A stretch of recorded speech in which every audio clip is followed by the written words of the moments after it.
The air in the exclusive Skyline Lounge was thin and expensive, smelling of polished brass, aged whiskey, and unspoken deals.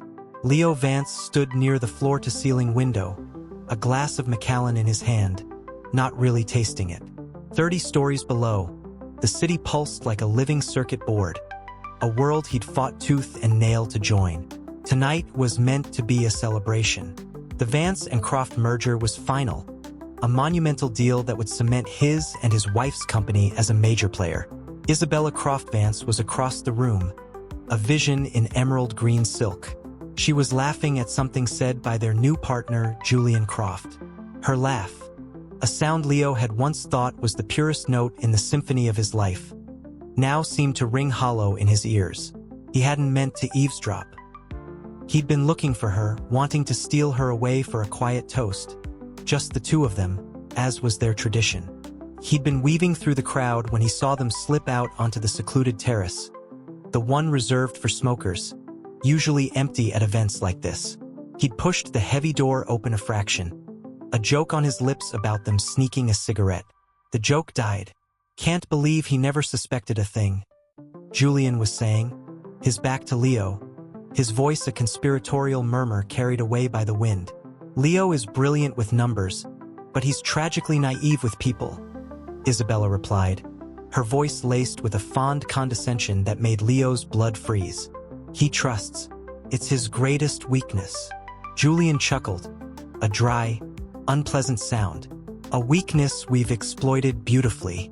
The amended contracts are signed. Once the assets are fully integrated next month, we pull the trigger. Vance will be left with nothing but the name on a bankrupt company and a mountain of debt he personally guaranteed." Leo's hand tightened on the door handle. The world narrowed to the sliver of light from the terrace, the two silhouettes against the city's glow. "And the evidence of his embezzlement?" Isabella asked, her voice cool, clinical. "Planted and ready. The forensic accountant we hired is very creative. It will be airtight. The board will have no choice but to oust him, and the authorities will be waiting." Julian turned, and in the reflection of the glass balcony panel, Leo saw him stroke Isabella's cheek. "Then, my dear, it will be just Croft and Croft, as it should have been from the beginning." Isabella leaned into his touch. 7 years of marriage. A small price to pay for a $100 million company. The words were not a confession. They were a business summary, a cost-benefit analysis of their entire life together. The love he'd built his world around was a calculated lie. The partnership he'd poured his soul into was a meticulously designed trap. Leo stepped back, letting the door sigh shut. The noise of the party rushed back in, a wave of meaningless chatter. He felt a seismic shift within himself, as if his very soul had been hollowed out and filled with a cold, dark, and utterly silent resolve. The naive man they described was murdered on that terrace. Someone else walked back into the party. He found Isabella, a mask of perfect serenity on his face. "There you are, my love," he said, his voice steady, even warm. He kissed her cheek, the scent of her perfume, a scent he'd chosen for her, now smelled like poison. "I was looking for you. Let's go home. I have a bit of a headache." The next month was a masterpiece of deception. Leo played his part perfectly. The doting husband, the excited partner. He attended every meeting, signed every document Julian put in front of him with a flourish, all while his mind, a cold and precise engine, was working. He hired a shadow team, a discreet, ex-military security expert and a razor-sharp hacker who existed only in the digital ether. They weren't cheap, but draining a significant portion of his hidden personal accounts was a worthy investment.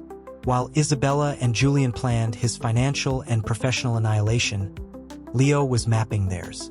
He discovered the forensic accountant, a man named Sterling with a gambling problem.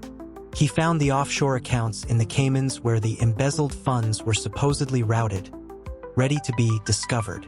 He had his hacker clone every piece of data on Julian and Isabella's devices, uncovering not just the plot against him, but a history of insider trading, bribery, and fraud that stretched back years. The plan was not to stop them. The plan was to let them think they'd won. and then to unleash hell. The day of the board meeting arrived. Leo dressed with care, selecting a tie Isabella had given him. He looked at himself in the mirror. The eyes that stared back were not those of the betrayed husband, but of an avenger. In the boardroom, the atmosphere was tense. Julian, with false gravitas, laid out the shocking discovery of Leo's embezzlement. Charts were displayed. The corrupt accountant, Sterling, presented his fabricated findings. Isabella sat beside Julian, her face a mask of pained betrayal, a single tear tracing a path down her cheek. It was an Oscar-worthy performance. Leo waited. He let the accusations hang in the air, let the board members shift uncomfortably, their looks of pity and disgust aimed at him. "This is overwhelming," Leo said softly, feigning shock, letting his shoulders slump. "I don't know what to say." "There is nothing to say, Leo," Julian said, a note of triumph in his voice he couldn't quite hide. "The evidence is irrefutable. I move for immediate removal of Leo Vance as CEO and for these findings to be handed over to the SEC." Just as the board chairman was about to call the vote, Leo held up a hand. "Before you do that," he said, his voice regaining its steel, "I believe there is some additional context the board deserves to see. If I may." He nodded to his assistant at the door. The lights dimmed, and the large screen at the end of the room lit up. What followed was not a defense. It was an annihilation. The first slide was a screenshot of a text exchange between Julian and Isabella, discussing the best way to frame him. Gasps filled the room. Isabella's face went from pale to sheet white. The next was a video, captured by a hidden camera Leo had planted in Julian's office, showing Julian instructing Sterling on exactly how to cook the books.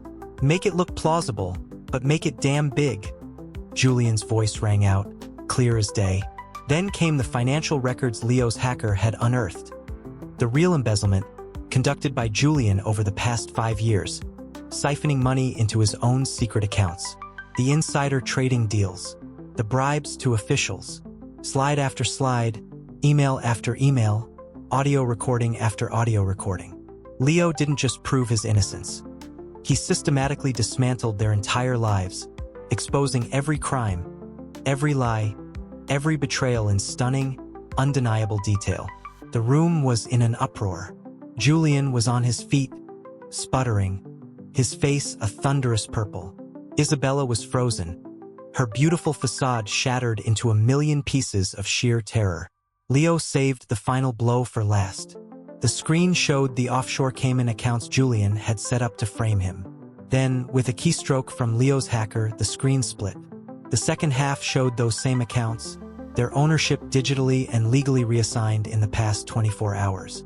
The funds, every single cent Julian had stolen and every cent he tried to frame Leo for, were now irrevocably transferred. "The money," Leo said, his voice cold and calm in the chaotic room, "as you can see, is no longer in any account connected to my name. It has been returned to the company, with interest, from Mr. Croft's personal assets. A digital repossession, if you will." Julian screamed, a raw, animal sound of utter defeat. He lunged for Leo, but Leo's security guards, entered and restrained him. Leo turned to Isabella. The look he gave her had no heat, no anger. It was the absolute zero of emotional void. "And as for you," he said, his voice barely a whisper yet cutting through the noise, "our marriage was a business arrangement. Consider your shares in this company your severance package. The divorce papers are with my lawyer. You are nothing to me." The fallout was swift and brutal. Julian Croft was arrested on the spot, led away in handcuffs, his empire dissolved into dust and court dates. Isabella was left with nothing. Her reputation was destroyed. Her fortune was tied to Julian's and now gone, and she was utterly alone. The socialite world that had adored her now shunned her like a plague carrier. Leo, however, emerged stronger than ever.